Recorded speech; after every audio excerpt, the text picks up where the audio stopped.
Bonsoir, ce soir, jalousie et envie. Donc, vous savez que vous pouvez poser toutes les questions que vous souhaitez. Ah, merci. Merci d'avoir commencé tout à fait. Voilà. Je rappelle, comme je le faisais aussi dans État de veille, que ça a tout à fait sa place dans le sujet de l'année qui sont les blessures du manque. On a vu honte et culpabilité, on a vu les masques de la manipulation. Ce soir, nous nous fixons sur deux blessures, deux morsures très très douloureuses et surtout qu'elles sont plutôt refusées de droit de cité par notre culture, nos familles et surtout la morale. Quelqu'un de bien ne devrait avoir ni jalousie ni honte. Quelqu'un de développé, quelqu'un qui serait conforme à cette norme morale. Voilà. Donc, ce qui m'intéresse, c'est à partir de ces expériences humaines, comment éviter de tomber dans quelque chose qui deviendrait inhumain. Quand nous parlons, nous, des expériences de jalousie et d'envie, c'est vraiment quelque chose qui nous semble être tellement douloureux que ça nous ferait arriver sur des zones de torture. Donc, pour moi aussi, une autre façon d'introduire, c'est que dans tous ces thèmes de honte, culpabilité, apprentissage, nous sommes dans une condition humaine qui dit une tension. Comment faire que cette tension nous laisse dans une dynamique, nous laisse dans l'élan de la vie et qu'elle ne soit pas dans une crispation qui viserait, c'est ce qu'on va voir jusqu'à la fin de la conférence, à une sorte d'enfermement, d'inertie, quelque chose qui viendrait nous arrêter dans le mouvement, hein, c'est ça. Et la douleur, la torture peut être tellement grande dans jalousie et envie qu'on pourrait être du côté de la résignation, du côté de la sublimation ou du côté de la paralysie. On va voir surtout que c'est l'envie qui est d'abord une force d'inertie, hein, quelque chose qui nous arrête. Voilà. Alors, bien sûr qu'on va revenir à cette tension, celle de la douleur, celle de l'apprentissage, celle de la croissance, et nous allons voir comment cette tension peut se transformer en tourment ou quelquefois en torture, hein, c'est bien ça. Et comment faire pour distinguer tout ça, distinguer à la fois, bien sûr, jalousie, envie, et je parlerai de 8 autres blessures et cicatrices de ce manque et de cette douleur qui est la nôtre, de la comparaison, etc.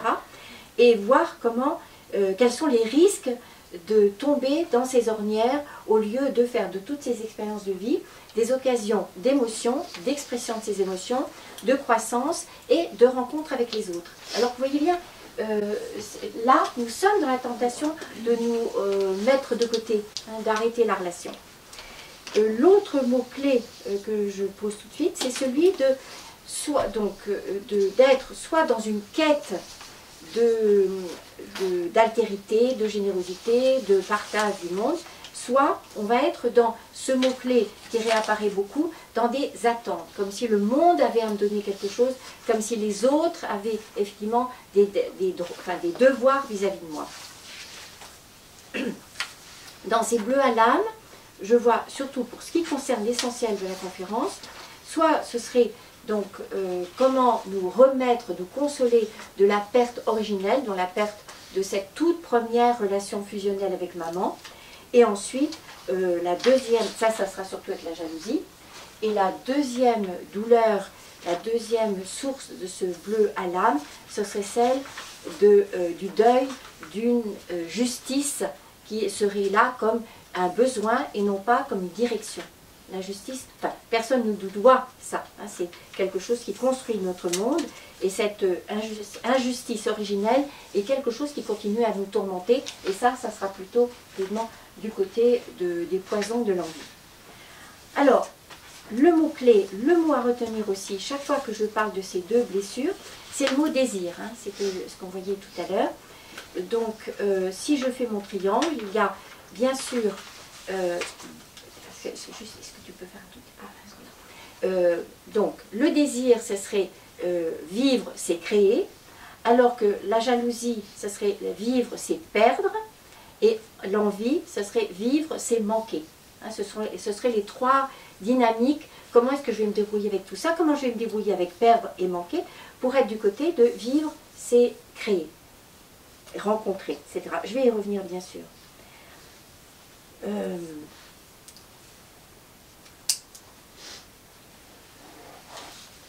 Alors,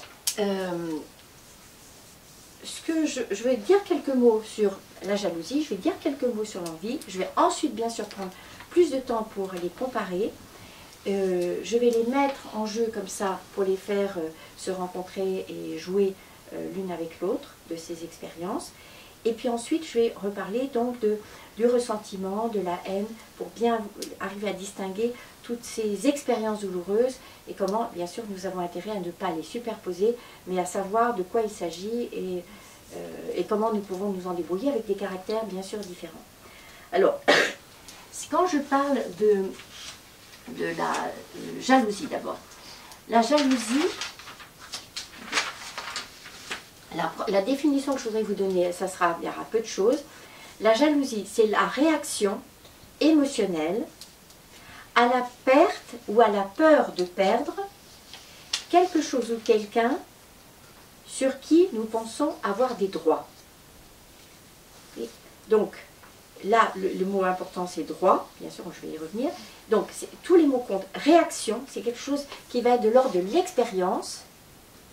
Et quand je parle d'expérience, vous vous souvenez bien du risque que nous avons, parce que c'est comme ça que nous avons été élevés, de moins parler de l'expérience de la jalousie que de l'objet de la jalousie.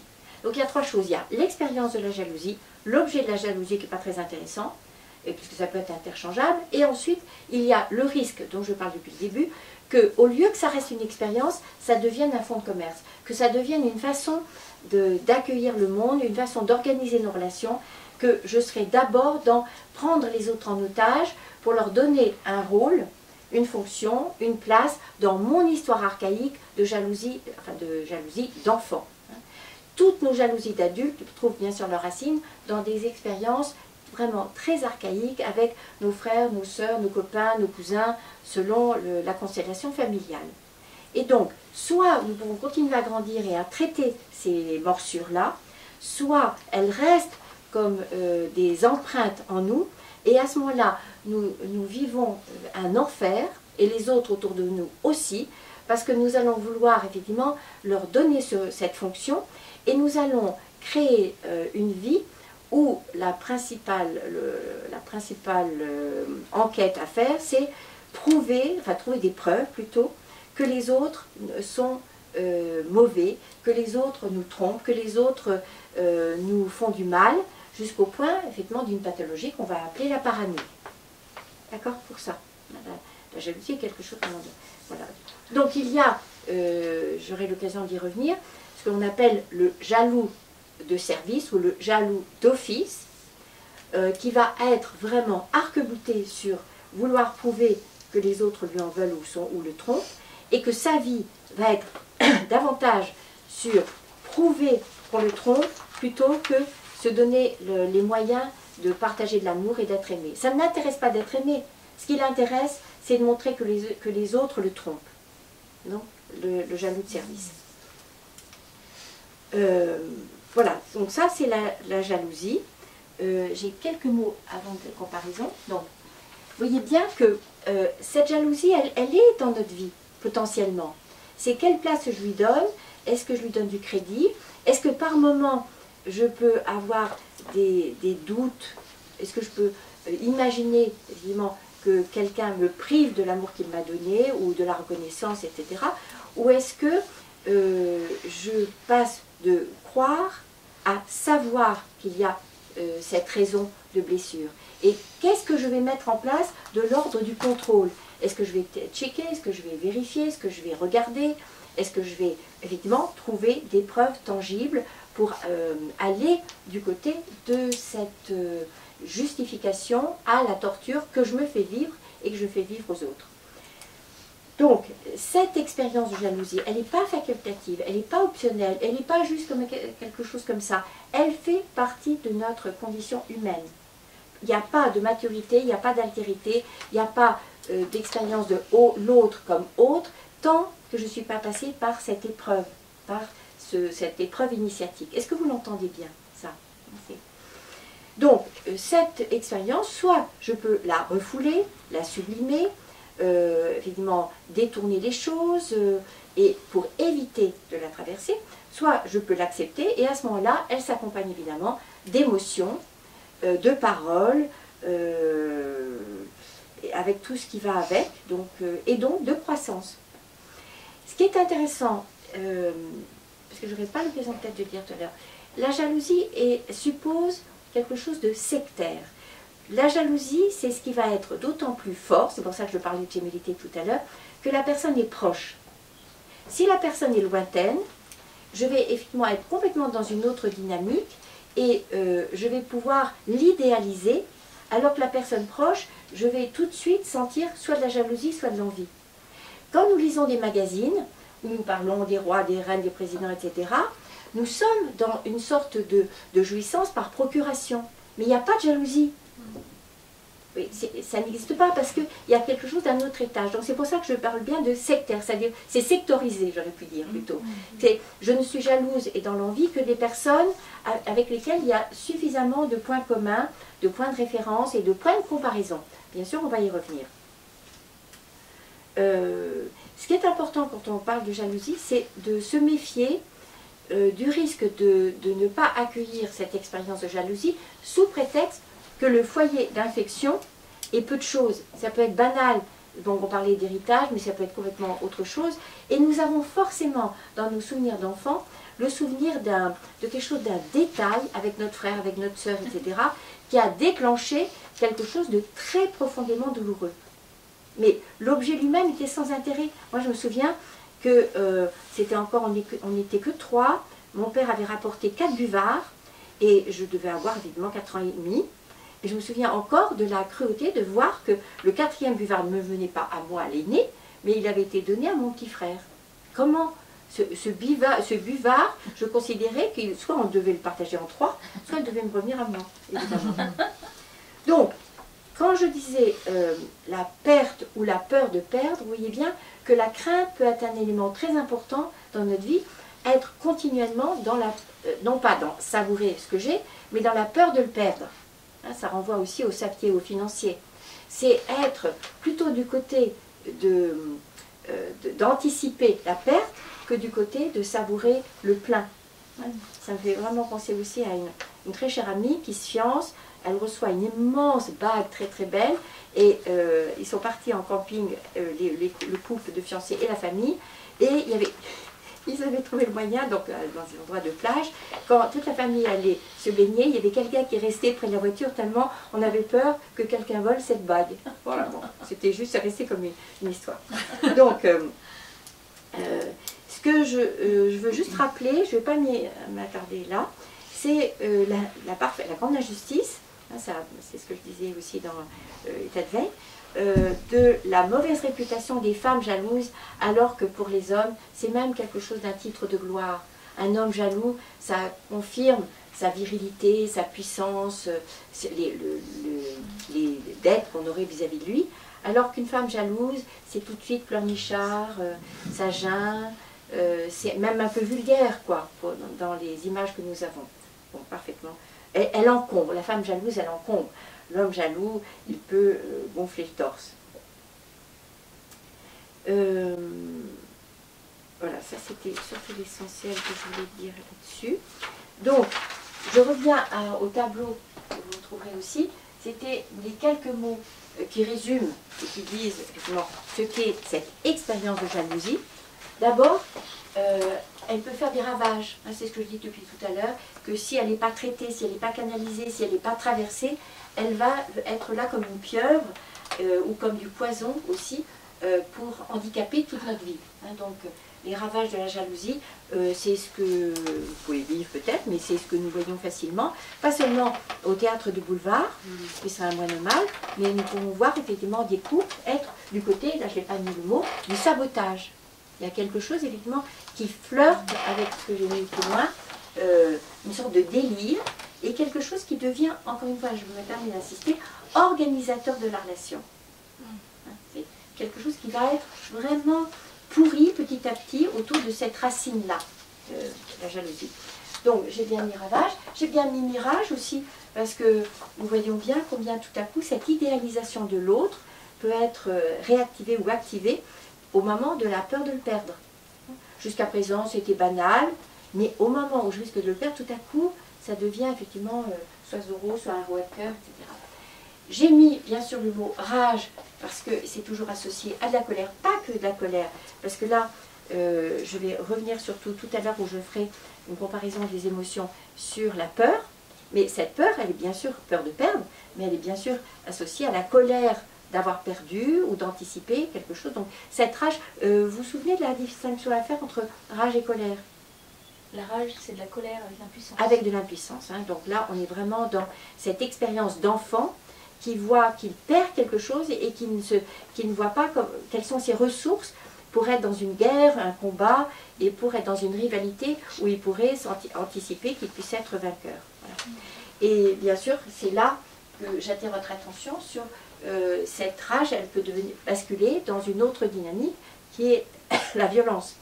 La violence du contrôle, la violence de l'exigence, du harcèlement, la violence aussi de toutes ces indiscrétions qui seraient comme tout à coup par une baguette magique justifiées parce que comme je suis jaloux, j'ai le droit de regarder dans tes textos, dans ton sac, etc. Évidemment là, on est dans le flirt aigu avec la folie. Alors, ce que je disais aussi hier, que à partir du moment où elle fait partie de notre vie, ce que j'appellerais donc de notre humanité, oui, elle est là, mais la doser et la sagesse même. Je disais hier, c'est comme le sport, le sel ou le sucre, pas trop. Bon, c'est au moment où elle envahit tout que ça devient écœurant. Mais elle est là. Et pourquoi pas? Elle peut être vraiment partie intégrée et intégrante de notre vie à vivre avec les aléas, avec qu'est-ce qui se passe quand quelqu'un me prive de quelque chose dont je pensais que j'allais l'avoir toute ma vie. Donc, si je ne suis pas capable de la doser, je vais être dans cet engrenage dont je parle là, comme une folie, bien sûr, avec une forme de tyrannie de moi et de l'autre. Quand je parle de sevrage aussi, le dernier mot que j'ai mis sur mon tableau, c'est vraiment ce deuil, on va le revoir à plusieurs titres, ce mot, ce deuil douloureux avec les émotions à traverser, qui vont me permettre, donc, altérité, générosité et surtout maturité. Vous vous souvenez que la traversée de la jalousie, que j'ai dit dans plusieurs autres conférences, c'est un des 3 piliers de la maturité, donc avec la permission de mentir, avec aussi quelque chose de distinguer les manipulations et savoir s'en protéger. Hein. Donc, savoir mentir, traverser la jalousie et identifier les risques de manipulation tant que je n'ai pas traité la honte en moi. Donc, et surtout, le mot qui va être à l'opposé de celui que je vous donnais jusqu'à présent avec les risques de contrôle, ça sera évidemment l'apprentissage de la confiance. La confiance dans l'autre, qui est une confiance inconditionnelle, qui est une confiance avec aucun risque du mot « si ». Je te fais confiance, si. Hein. Vous savez que chaque fois que le petit mot « si » accompagne le mot « confiance », on est dans chantage, manipulation et plus, et bien pire aussi quelquefois. Donc, cette capacité à faire confiance de cette façon gratuite et généreuse, elle ne peut s'acquérir qu'à condition d'avoir traversé victorieusement, si je puis dire, cette expérience de jalousie. Donc, à consommer avec modération. Je vais revenir bien sûr plusieurs fois sur la jalousie, mais pour le moment, je vais faire un tout petit topo sur chacun. Alors, la jalousie, elle est encore dans... Est-ce que tu as besoin de quelque chose, Cécile? Oui, tu as dit qu'il y a 3 choses importantes dans la maturité. Mentir, mentir, permission de mentir, permission aussi d'avoir cette aptitude à repérer les risques de manipulation et la traversée de la jalousie. Donc, la jalousie, ça, on ne va pas pouvoir en faire l'économie, c'est certain. Quand je parle d'envie, bien sûr, il y a toute cette terminologie hein, que je fais passer. Donc, je ne vais jamais dire envieux, parce que ce serait une étiquette et un jugement de valeur, et ça, non. Mais vous voyez bien qu'on va passer d'être dans de l'envie à être envie, avec un passage avec envie en un seul mot, et ensuite envie en 2 mots, avec tout ce que ça suppose de mouvement et d'action. Alors, l'expérience de l'envie est beaucoup plus douloureuse à mon sens, surtout parce qu'elle est encore moins bien accueillie que la jalousie, et qu'elle est encore plus camouflé, dissimulé, tordu. Et en fait, ce que j'aime bien comme rappel, c'est que l'envie, c'est une sorte de version gauchie ou tordue ou qui boite du désir. Et quelquefois, on va dire qu'on a envie de quelque chose, pensant être du côté du désir, donc qui tire vers le haut, qui est quelque chose de dynamique, alors que l'envie dont je parle ce soir, et que je mets donc en regard de la jalousie, c'est quelque chose qui va réveiller et de la culpabilité de l'éprouver et de la honte d'être découvert, surtout. Donc, l'envie, c'est un désir qui ne supporte pas sa propre tension. C'est délicat d'être dans du désir, ça suppose de la tension, peut-être de l'échec, de la frustration, de la privation, etc. Si je ne suis pas capable de passer à cette étape-là d'un désir qui n'est pas donné d'office, qui n'est pas sirupeux, etc., je peux caler, je peux refuser d'aller dans ce sens, et à ce moment-là, je reste coincé dans une sorte de ciment qui sera l'envie. Il y a autre chose que je voulais dire avant. Alors, quelques petites, c'est pas définition vraiment, mais quelques petites précisions. Donc, désirer, plutôt, être dans l'envie, c'est ni faire ni taire. C'est être à mi-chemin entre les deux. Si vous n'aviez qu'une chose à retenir de l'envie, c'est sa fonction de force conservatrice. C'est ce qui immobilise, c'est ce qui paralyse, c'est ce qui fait se taire, ne rien faire et être dans une grande détresse sur laquelle je vais revenir. C'est de l'amertume. C'est aussi quelque chose qui a à voir avec l'ambivalence entre fascination pour ce que les autres ont et répulsion à l'idée de ne jamais l'avoir. C'est toujours du côté de la désillusion.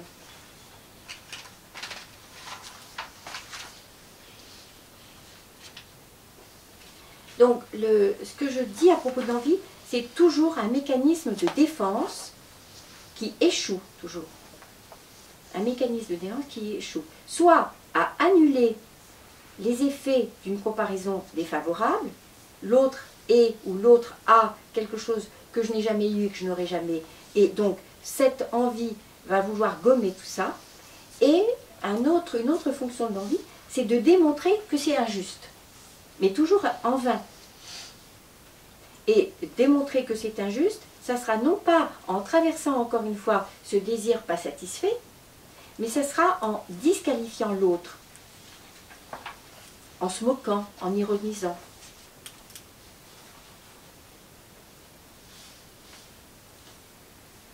Et donc, une autre définition, si je puis dire, de l'envie, c'est un questionnement toujours anxieux à propos d'une compétition perdue d'avance.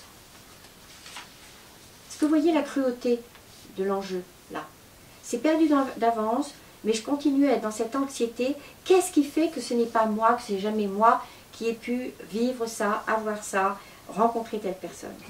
Donc, questionnement anxieux à propos d'une compétition, soit perdue d'avance, soit qui n'a pas lieu et qui n'aura jamais lieu. C'est ça aussi.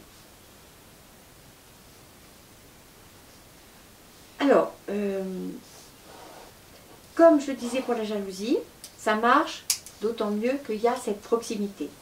Alors que c'est moins vif, ça peut même disparaître s'il y a une distance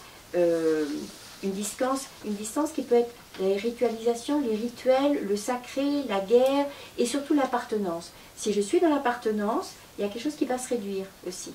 Parce que je serai moins dans une relation duelle que dans un groupe et que ce groupe va atténuer quelque chose de cette compétition, de cette concurrence, de ce complot potentiel.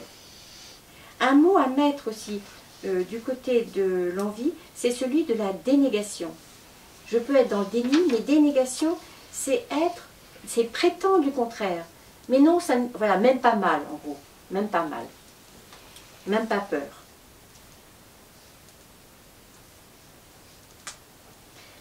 L'envie suppose toujours aussi ça j'ai oublié de le dire, une norme universelle.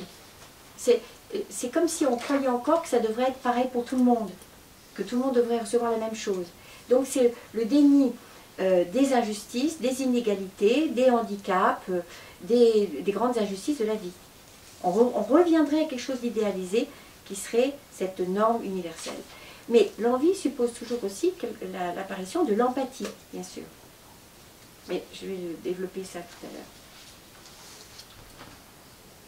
Alors, s'il y a quelque chose qui n'est pas compatible avec l'envie, c'est l'amitié. Je ne parle pas d'amour, je ne parle pas de ça, mais d'état amoureux. Mais l'amitié est tellement centrée sur l'autre que ça n'a rien à voir avec l'envie qui, elle, est centrée sur l'objet de la concupiscence, de la convoitise. Pensez à vos amis, est-ce que vous voyez bien que vous ne serez pas dans l'envie? Vous pouvez être dans de la jalousie, mais pas de l'envie. Est-ce que c'est bien clair, ça? Parce que c'est un des points importants. Les autres relations que j'ai détectées ou identifiées comme dispensées de cette expérience d'envie, ce sont les relations de parents à enfants, évidemment, j'ai dit amitié, mais aussi, et ça rejoint un petit peu ce que je disais juste précédemment, c'est les relations avec les idoles, les champions, les gens qui sont très devant dans la route ou qui sont dans une posture, encore une fois, source d'admiration et de modélisation plutôt que d'envie. Vous voyez, c'est pas compatible. Hein. Donc on a vraiment l'amitié, parent-enfant et tout ce qui nous tire vers le haut. Les stars, par exemple, on ne les envie pas. On peut à la rigueur jalouser sur un point, mais c'est tout.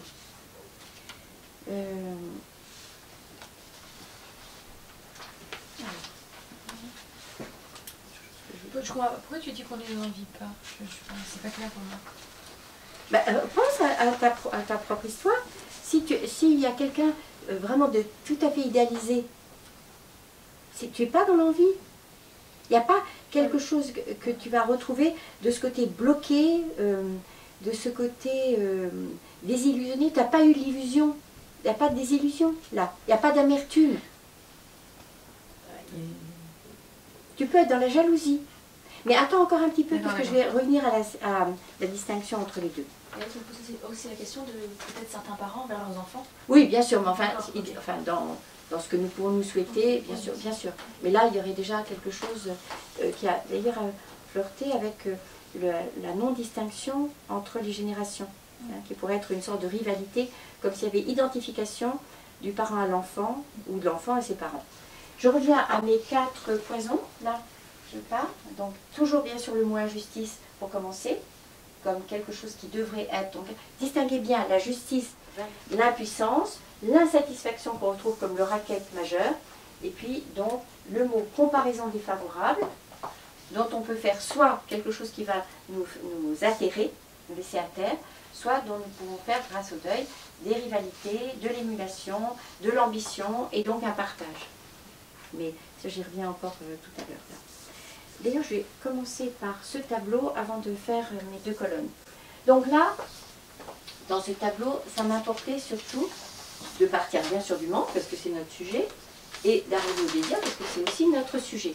Hein, donc, comment passer du manque au désir. Ça va? Oui. Donc, soit, j'ai mis le mot saint, soit j'ai reçu, j'ai été prise dans les bras, j'ai reçu de l'attention, de la considération, du respect, de l'amour et de la reconnaissance.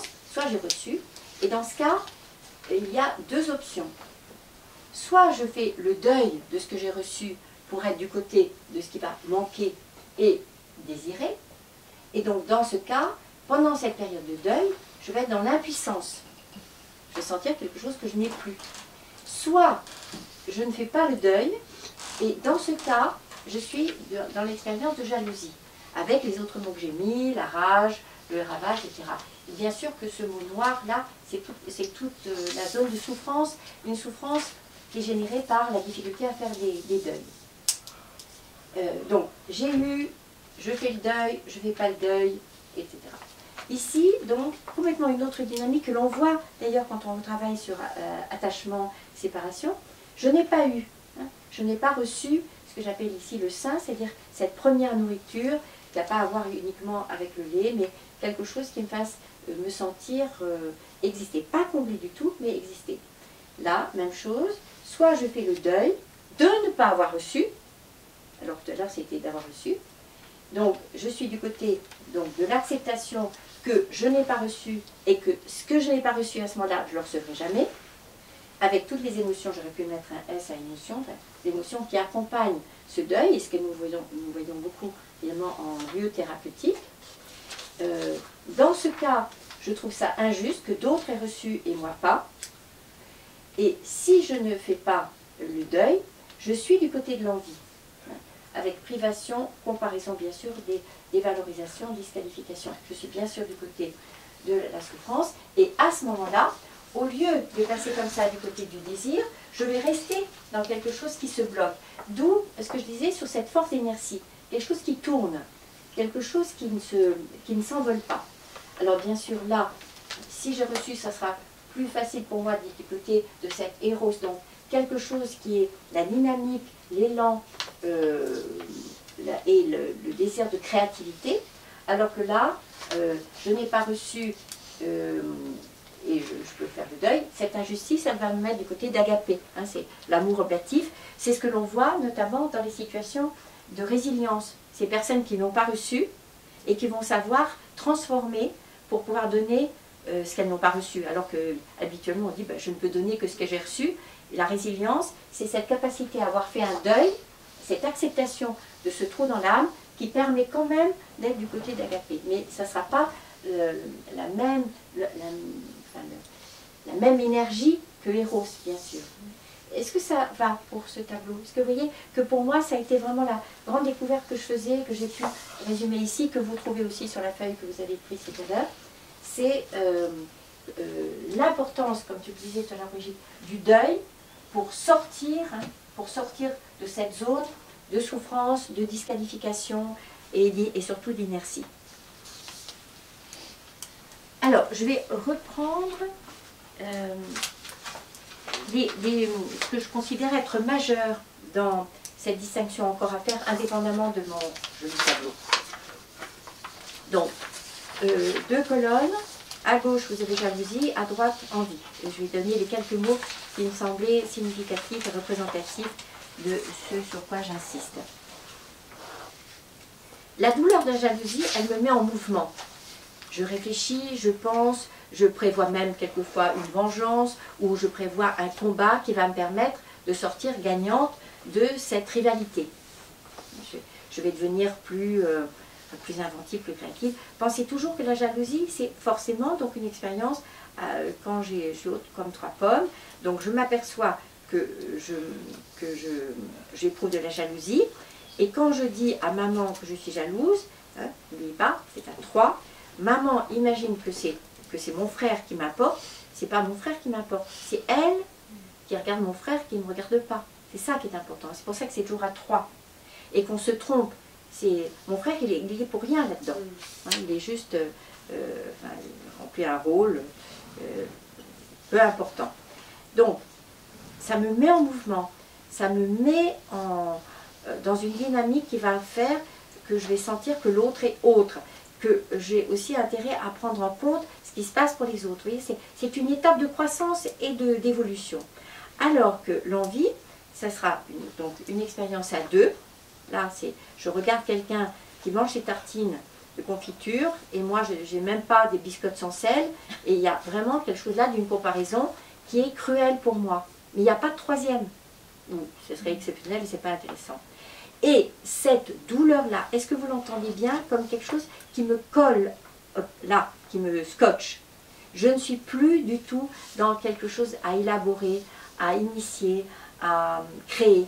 Je suis juste dans la cruauté de cet écart entre ce que tu as toi et ce que je n'ai pas. Et à perpète. Est-ce que du coup c'est parce que c'est plus profond, plus ancien dans le... Pas forcément. Pas forcément, mais c'est plus difficile de faire le deuil de quelque chose qu'on n'a pas eu que de quelque chose qu'on a eu. Ce serait plutôt ça. Alors peut-être aussi que ça touche des racines plus anciennes, mais bon. Donc, du côté de la jalousie, je suis dans l'émotion. L'émotion, ça réchauffe. Alors que du côté de l'envie, je suis dans l'engourdissement. La jalousie, ça peut aller jusqu'à la guéguerre, jusqu'à l'hystérie, hein, la famille que l'on voit comme ça, alors que, encore une fois, au risque de me répéter, l'envie, ça sera du côté de l'engourdissement, mais de la dissimulation et de la conservation. Je ne veux pas qu'on voit Conservation de la conservation. Oui. Alors que du côté de la jalousie, je suis du côté de l'innovation. La création. Conservation, je reste, il y a quelque chose qui ne bouge pas. Oui. Pensez à des conserves de haricots. Du côté de la jalousie, donc je disais bien sûr il y a de la peur, il y a de la colère, mais il y a aussi du chagrin. C'est le chagrin de perdre. Alors que du côté de l'envie, on est du côté de l'amertume. Parce qu'on est du côté de l'injustice, surtout. Dans la jalousie, je suis en quête de quelque chose, alors que dans l'envie, je suis en attente que un miracle ait lieu et que je ne sente plus la douleur de ne pas avoir reçu et de savoir que je suis condamnée à ne jamais savoir ce que c'est qu'une maman qui me prendrait dans les bras. Hein, c'est fichu pour toujours. L'essentiel du côté de la jalousie, c'est la relation. C'est pour ça que c'est à 3. Je vois que la relation de maman avec mon petit frère me prive de la relation de moi-même avec maman. Alors que ce qui intéresse, le centre d'intérêt de l'envie, c'est l'objet. Pas l'objet, forcément un objet comme ça, mais c'est l'enjeu. C'est ce que je n'ai pas ou ce que je ne suis pas. J'ai déjà dit donc, dans la jalousie, l'autre est à combattre, à battre, c'est une rivalité qui peut être intéressante, alors que dans l'envie, l'autre, je veux le tuer, je veux qu'il disparaisse, parce que s'il disparaît, je n'aurai plus mal, autant mal. Rivalité du côté de la jalousie, alors que du côté de l'envie, c'est disqualification ou dévalorisation. Ce qui s'est passé dans mon histoire d'enfant ou d'adulte m'a fait croire que j'avais des droits, peut-être des droits, mais pas de devoirs, alors que l'envie me signifie, enfin voudrait plutôt me mettre du côté que le monde me devrait quelque chose. Et j'attends, donc le monde me donne ce à quoi je considère que j'ai accès aussi. Donc, droit du côté de jalousie, les attentes perdues d'avance du côté de l'envie. Dans la jalousie, est-ce que vous voyez bien qu'une des premières expériences, c'est l'insécurité? Est-ce que je vais arriver à conserver? Est-ce que je vais arriver à supporter la perte aussi? Alors que du côté de l'envie, on est du côté de la vengeance. On va voir tout à l'heure quand je parlerai du sentiment de haine ou de ressentiment. Hein, ça va flirter avec ça. Donc, à la fois insécurité et, le mot que j'ai mis là, insatisfaction également, hein, important. Quand je parle des morsures de la jalousie et de l'envie, cette morsure, quand elle touche l'injustice, cette injustice du côté de la jalousie, elle est anticipée, imaginée, quelquefois hallucinée, redoutée, alors que, ça c'est vraiment une des choses importantes, du côté de l'envie, cette injustice, elle est déjà déclarée jamais réparée. Elle ne sera jamais réparée. Toujours par rapport à « je n'ai pas reçu et je ne recevrai pas ». Donc, du côté de la jalousie, j'ai un paradis perdu, alors que du côté de l'envie, j'ai un paradis inconnu.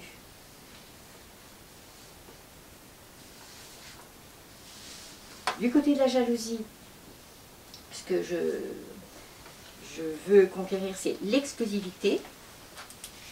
On va y revenir avec la préférence aussi. Alors que du côté de l'envie, c'est l'égalité, l'équité. Je disais aussi, inquiétude du côté de la jalousie, je n'ai pas été jusqu'au bout tout à l'heure, alors que du côté de l'envie, ça va être la convoitise. Mais la convoitise est derrière la vitrine. C'est je voudrais et je sais que je ne pourrai pas avoir. Donc dans les deux cas, de la douleur, douleur d'abandon du côté de la jalousie, et douleur face à un monde où je trouve de l'arbitraire et de l'ambivalence. Volonté de préférence du côté de la jalousie et déficit de privilège du côté de l'envie.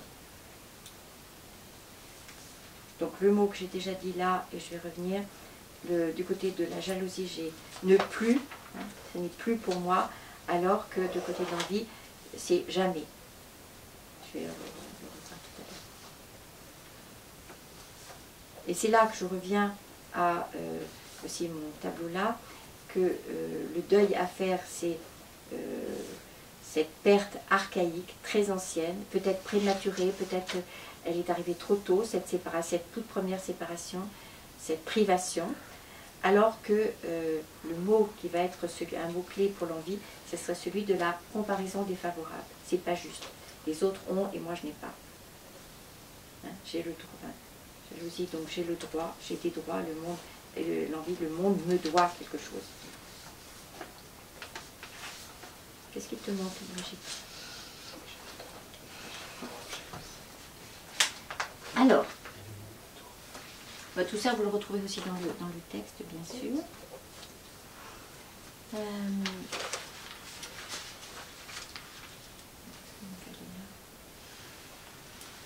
Oui. Alors, ce que je voulais poser aussi, toujours par rapport à ce que j'annonçais tout à l'heure, par rapport aux émotions. Donc, si je garde mon triangle, que je n'ai pas refait là, que j'aurais pu refaire, donc un triangle, la base à l'horizontale, et au-dessus, donc vous allez mettre la haine. La haine. À gauche, vous allez mettre la jalousie. Attends, un triangle 4 en bas. Non, au contraire, la base horizontale en bas. Donc en haut, on va avoir la haine. À gauche, la jalousie. Et à droite, en bas, l'envie.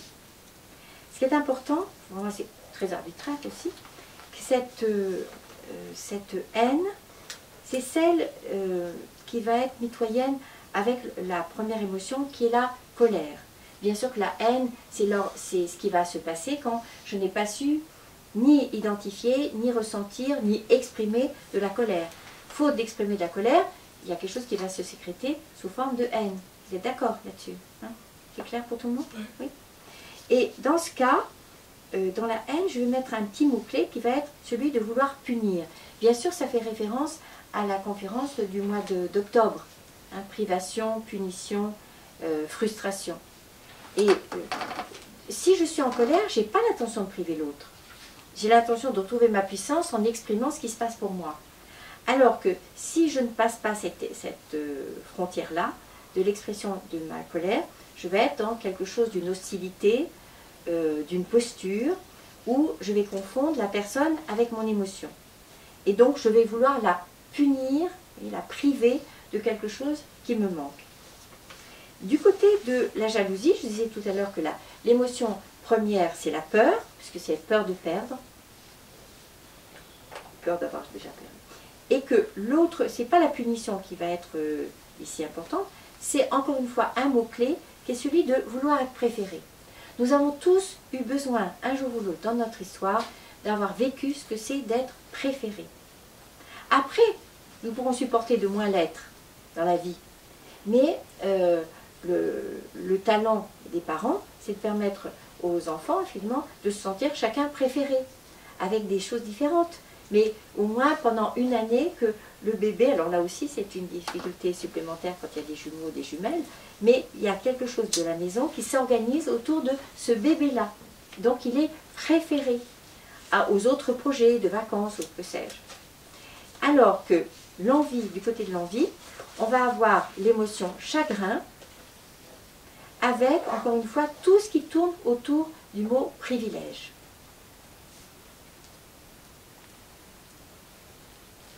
Et vous voyez bien le lien qu'il y a entre préférence et privilège. C'est pas la même chose, mais ça peut être confondu quelquefois. Mais le privilège, c'est comme si j'avais une exigence, comme si c'était dû. Mais l'objet était dû. Alors que la préférence, c'est la relation qui porte un caractère particulier.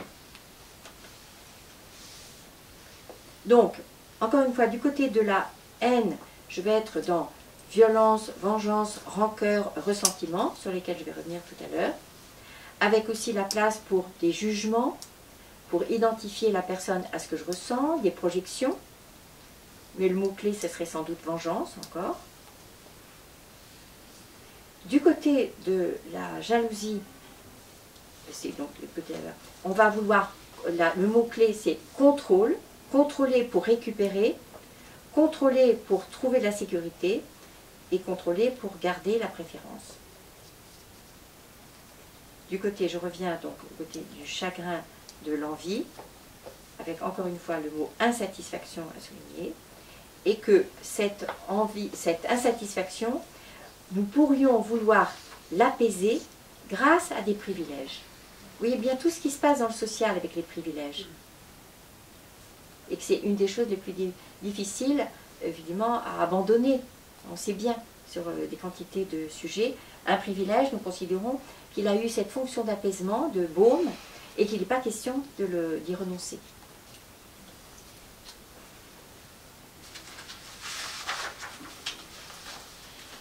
Voilà, et c'était le mot que j'ai retrouvé tout à l'heure. L'envie, ce serait comme une contrefaçon du désir. J'aime beaucoup cette phrase. Et à défaut d'être dans quelque chose de cet élan du désir, je pourrais faire la confusion et rester à cultiver de l'envie qui n'a rien à voir. Encore une fois, l'envie, elle reste, elle colle par terre, alors que le désir fait qu'on s'envole. C'est comme si l'envie nous fait boiter, alors que le désir, lui, il danse, et l'envie, ça nous fait vouloir maudire, nous venger, alors que le désir, lui, célèbre les cadeaux de la vie.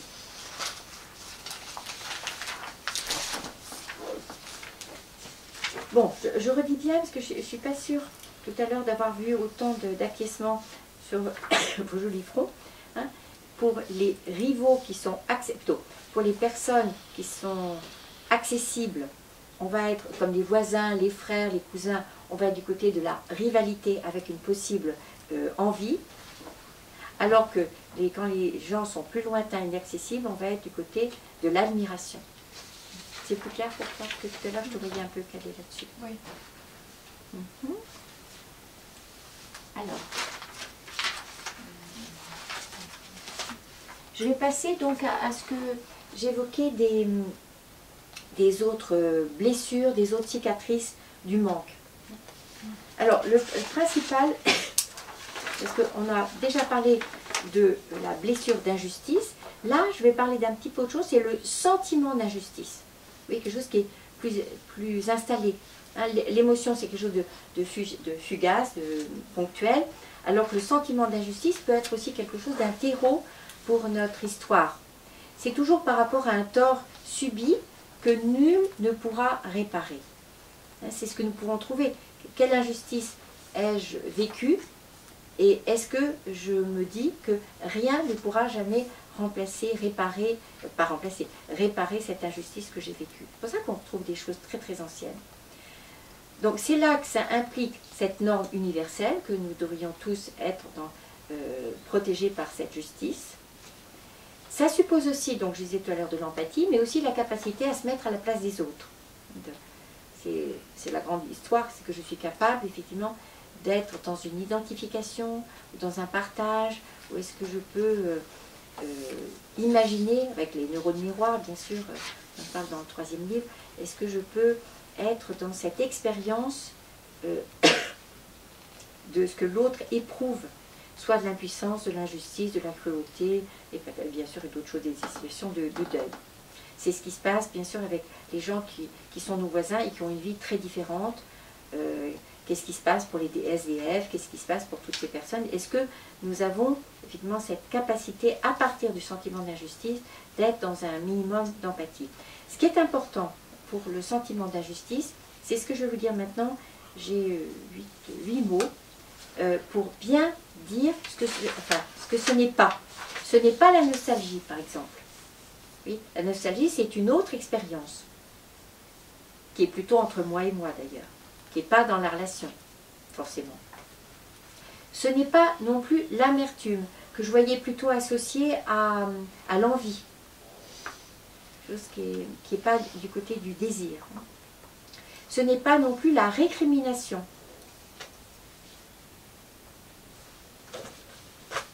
D'injustice. Ni l'apitoiement sur soi-même. qui aurait à voir avec la plainte. Ce n'est pas non plus la rancœur. La rancœur, on la verrait plutôt du côté de mon pôle supérieur du triangle précédent, du côté de la vengeance ou de la haine. Mais ce qui est plus encore en lien avec les dernières conférences, ce n'est pas la frustration, sentiment d'injustice, donc confère la conférence d'octobre, et ce n'est ni indignation ni colère. Là, j'annonce la conférence de janvier, où je vais davantage parler de ces blessures-là, de ces morsures-là, indignation et colère.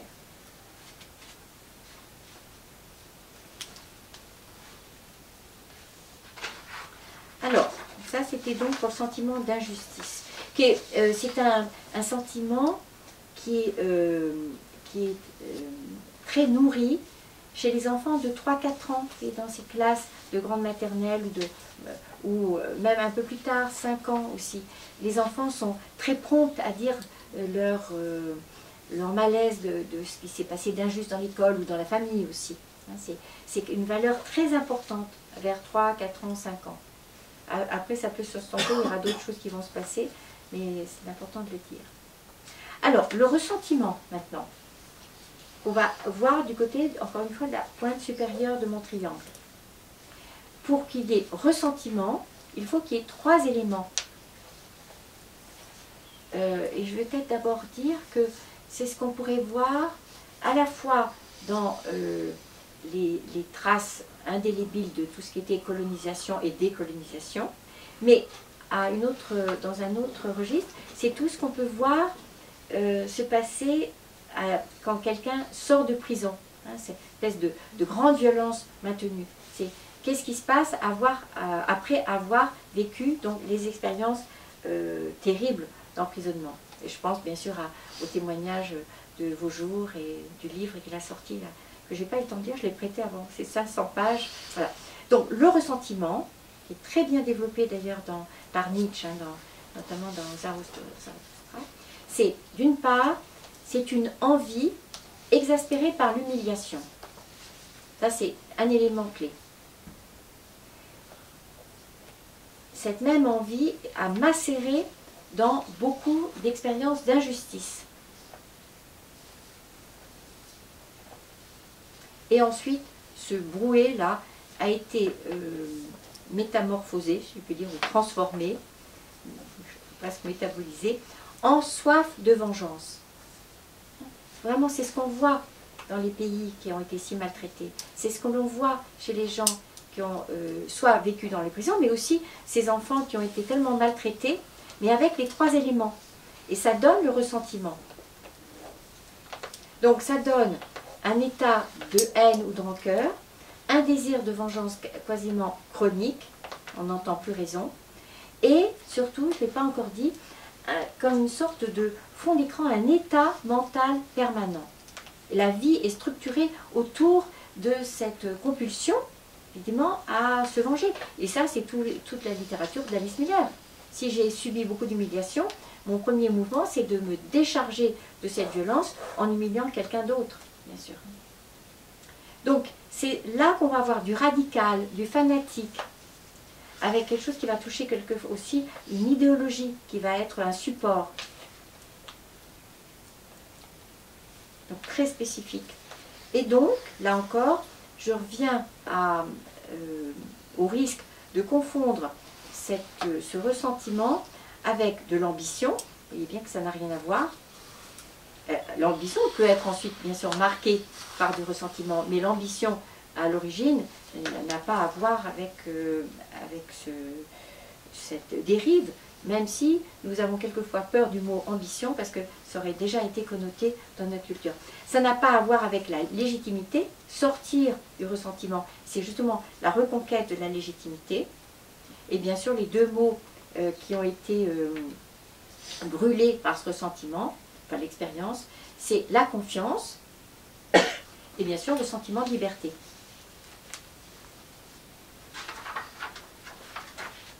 Je reviens à mon petit mot donc, de haine tout à l'heure. Ce qui est important là, de voir, c'est soit cette haine, elle naît de l'impression que l'autre est mauvais, ou que l'autre me veut du mal, mais ça peut être aussi issu de l'interprétation que je fais de ce que j'observe. Hein. N'oubliez pas l'interprétation comme le serpent dans le jardin d'Éden. Vous pouvez développer. Quoi? Le serpent dans le jardin d'Éden.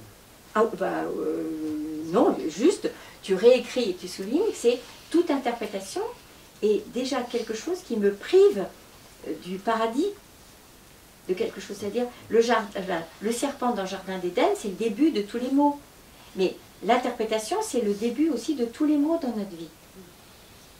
C'est bien pour ça que j'ai divorcé avec Marshall Rosenberg.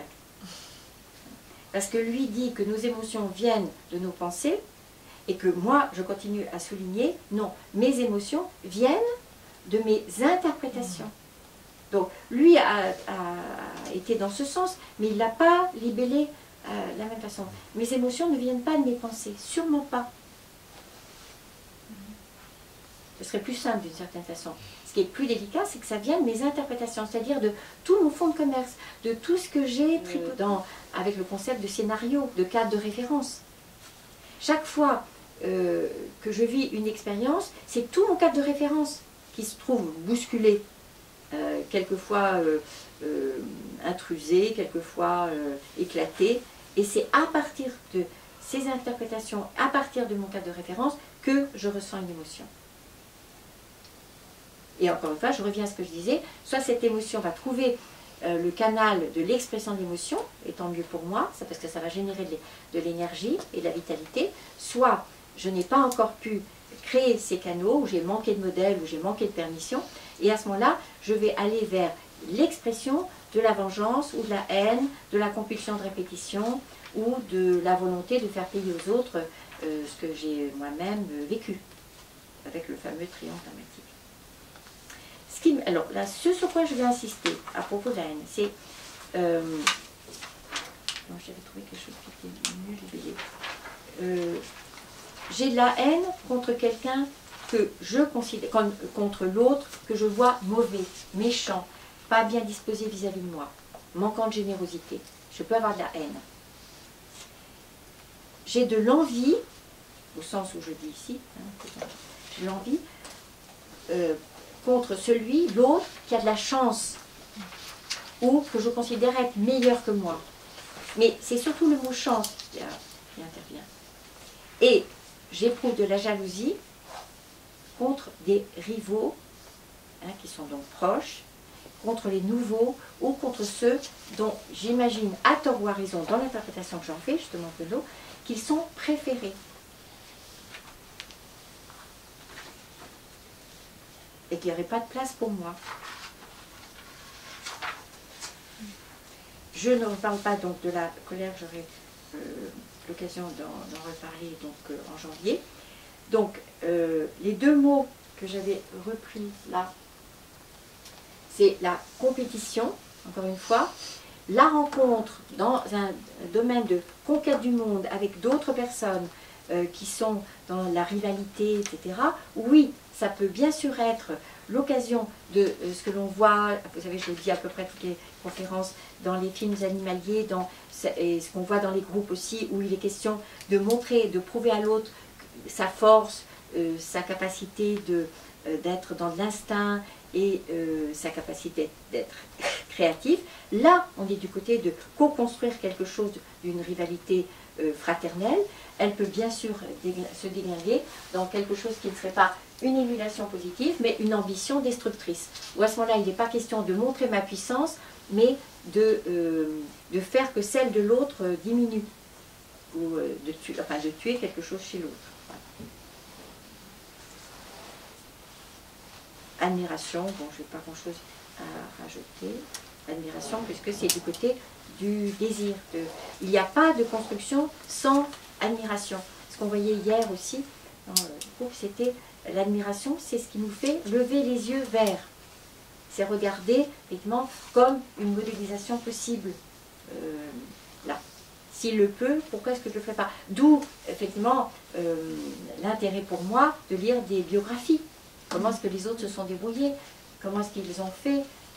Comment est-ce que je peux trouver dans ces biographies une modélisation pour moi? pour trouver ma route, mais pour savoir m'y prendre, pour dépasser les obstacles et pour faire des obstacles et des... C'était le mot, des permissions, le titre du livre. L'obstacle est le chemin. Et le chemin, voilà, c'est ça. Alors, je reviens à ce que je sais pas encore ce que j'avais pas dit. De qui c'est?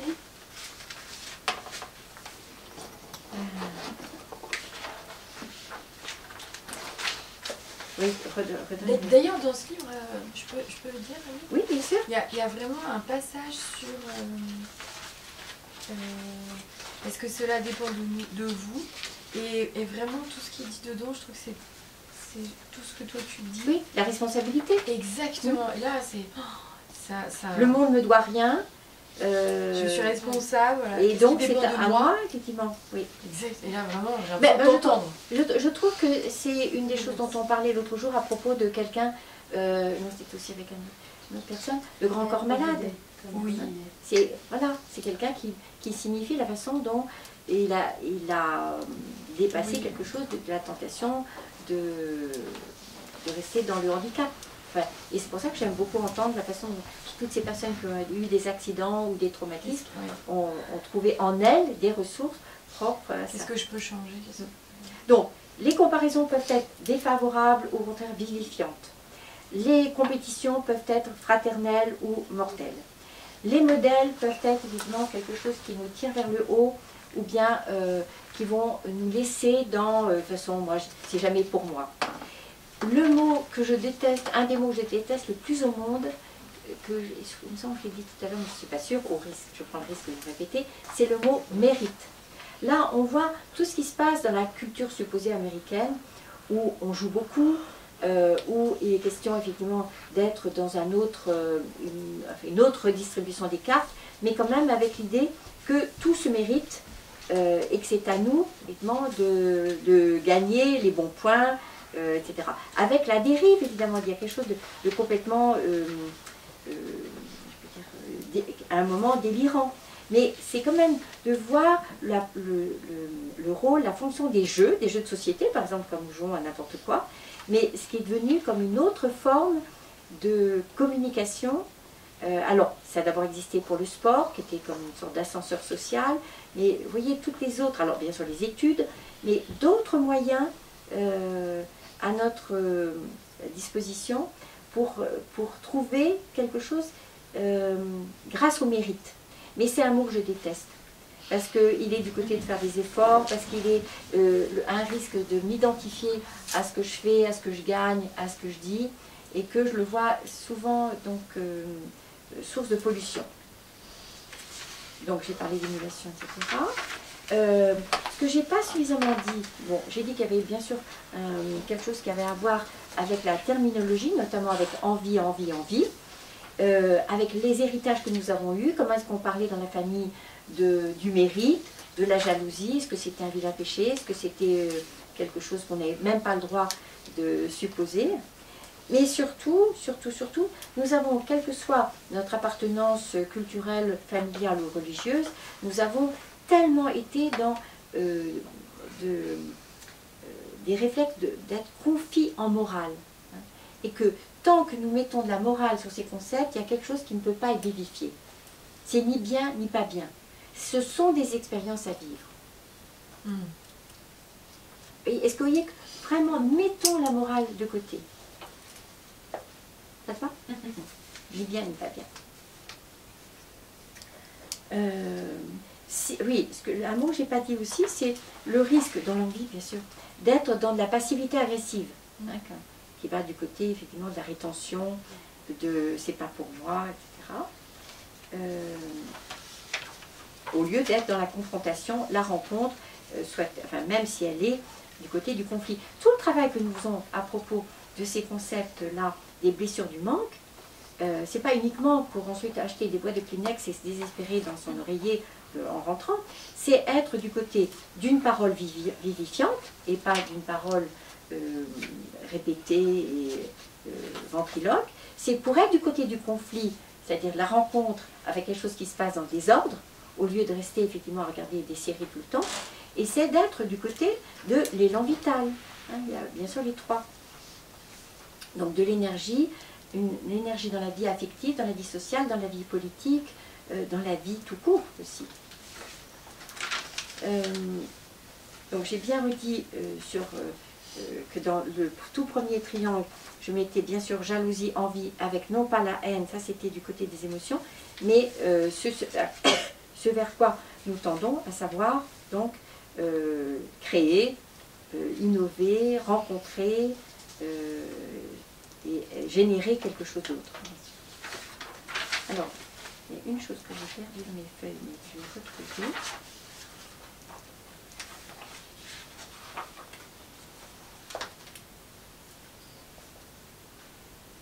Oui, je redis bien, l'envie, c'est l'amertume d'une injustice jamais réparée et pas réparable. Ça, j'ai vu. Voilà.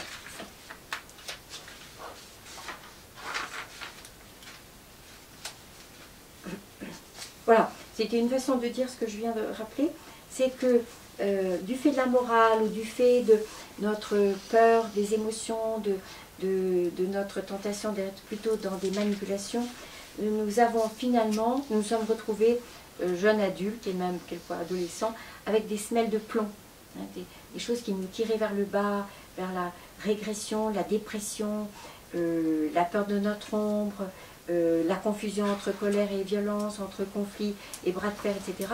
Et que tout ce travail pour identifier, réparer, traverser, c'est vraiment pour retrouver les ailes du désir et quitter nos vieilles chaussures plombées, bien sûr. C'est quitter la résignation pour la curiosité, tout ça. Voilà, ça c'est la phrase que je voulais quand même vous retenir. C'est une phrase de Jules Renard que vous m'avez déjà entendu dire. Ce n'est pas tout d'être heureux, encore faut-il que les autres ne le soient pas. Hein, c'est ça le plomb que vous avez retrouvé. Ce n'est pas tout d'être heureux, encore faut-il que les autres ne le soient pas. C'était dans Toile de Parole. Ce dont nous parlons là à chaque fois, enfin, nous parlons des blessures du manque, nous parlons de tous ces rendez-vous manqués dans l'enfance. Rendez-vous manqués avec des bonnes personnes, avec des personnes qui nous auraient donné des modèles, avec des personnes qui nous auraient donné les permissions d'être dans du conflit, dans du chagrin, dans de la colère, dans de la rage, dans de la jalousie, dans de l'envie, de traverser toutes ces expériences pour en faire un puzzle. Évidemment.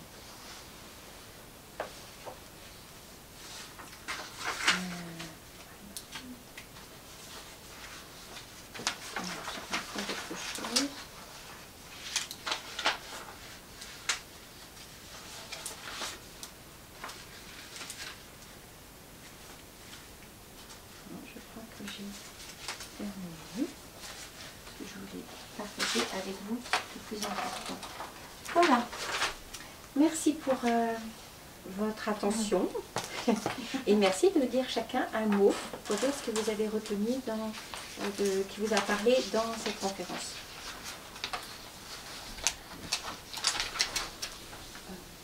Savourer le plein. Ah oui. Savourer le plein. Oui. Votre mot. Douleur et expérience. Douleur et expérience. Parce qu'il faut bien la distinction entre douleur et tourment, douleur et torture, douleur et détestation ou haine. Il y a quelque chose aussi qui m'a beaucoup parlé, c'est aussi cette question aussi de... Parce qu'on voit beaucoup et que c'est difficile, c'est par rapport aux émotions. Cette confusion, on voit beaucoup dans les livres, oui. L'émotion, ça vient de la pensée, oui. C'est pas de l'interprétation, oui. J'insiste beaucoup là-dessus.